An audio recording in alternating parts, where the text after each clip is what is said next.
Child and adolescent suicide is a big problem in today's world. There have been some statistics to warrant a look at what we can do to help this ever growing problem.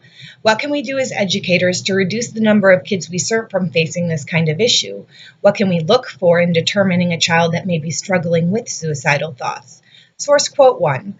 Suicidal behavior is defined as a preoccupation or act that is focused on causing one's own death voluntarily. End quote. Source quote 1. The strongest risk factors for attempted suicide in youth are depression, substance abuse, and aggressive or disruptive behavior. End quote. Suicide rates among girls aged 15 to 19 has doubled according to data released by the Center of Disease Control and Prevention, and 1 out of 12 teens has attempted suicide. These are alarmingly high numbers. Source quote 1. Suicide is the third leading cause of death in 15 to 24-year-olds according to the National Institute of Mental Health. As educators, we need to be aware of our children's state of mental health. When children are young, we have the opportunity to teach emotional regulation and involve those children that may be withdrawn.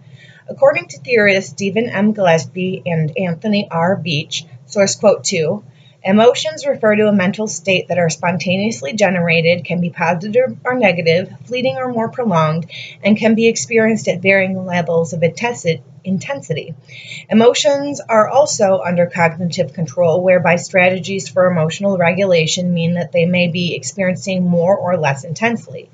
A failure to regulate emotional states adequately has been linked to antisocial behavior and sex offending in particular. End quote. The more we prepare young children to cope with their emotions, the healthier their disposition later in life. It really becomes a large problem closer to puberty. This is when, as educators, we can take steps to help those that might suffer from suicidal thoughts and tendencies. What signs should we be aware of?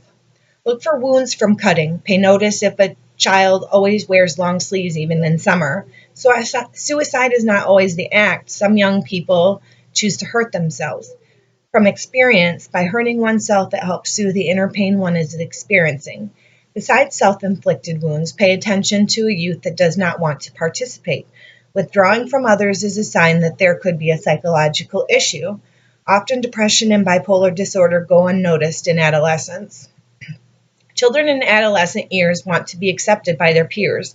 If you notice a child that has no want to engage in social situations, you may want to refer this student to a school counselor or talk to the parents of the child to find out why they are exhibiting antisocial behavior.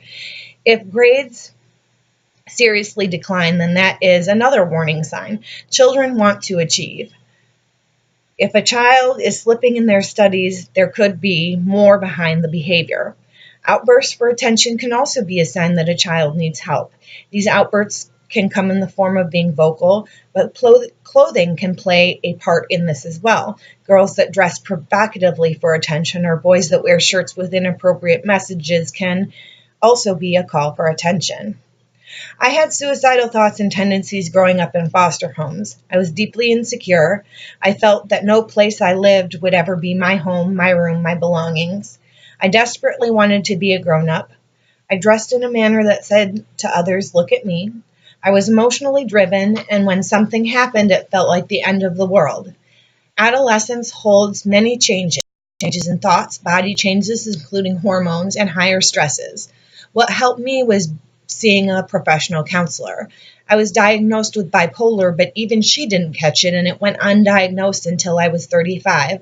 She helped me to write my feelings out and helped me to see that there were all sorts of good things about myself.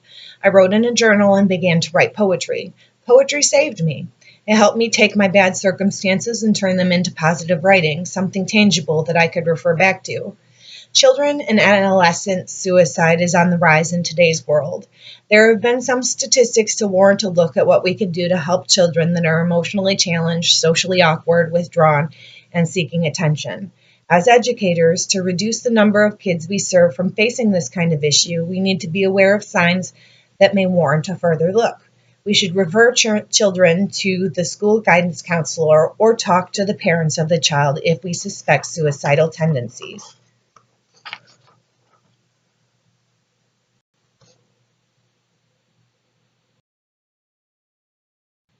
Sources: